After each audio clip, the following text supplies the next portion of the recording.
just got done watching Mission Impossible: The Final Reckoning. Brennan, what were your thoughts? Thoughts? I thought it was a really good movie. Being someone who has not seen any of them, None. I found out there's 8. This is 8. Didn't know that.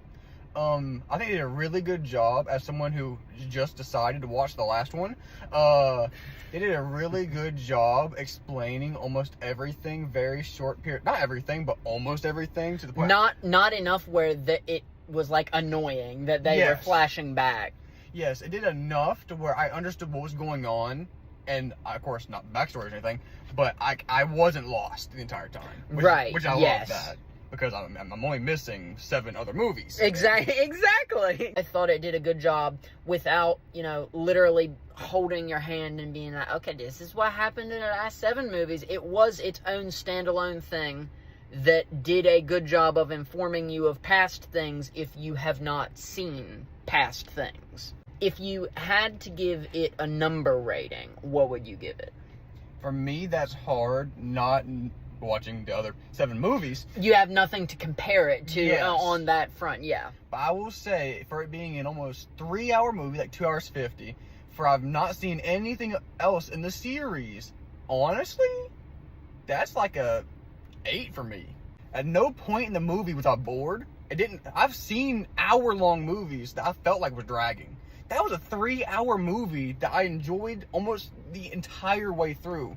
At no point at one point, but at almost no point did I have a problem with it.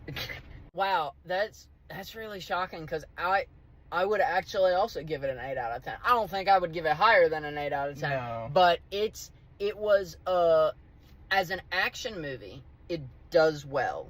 As a Mission Impossible movie, it does well. Mind you, not perfect. There are quite a few things in my long-form video that I'm going to be talking about that make it not perfect and do lose it 2 points. But I think it was very good. Would you recommend the theatrical experience for it? Absolutely. I think it's perfect, especially with the way they did certain scenes. It's a lot more about the atmosphere and the sound and just the overall environment that a theater does really well, and it's suited for theaters more Big sound, very good. That one bit. Yes. Big sound. For more bits, I think, maybe like an hour of the movie is more about the environment than it is actual things happening. I think he's referencing the submarine scene.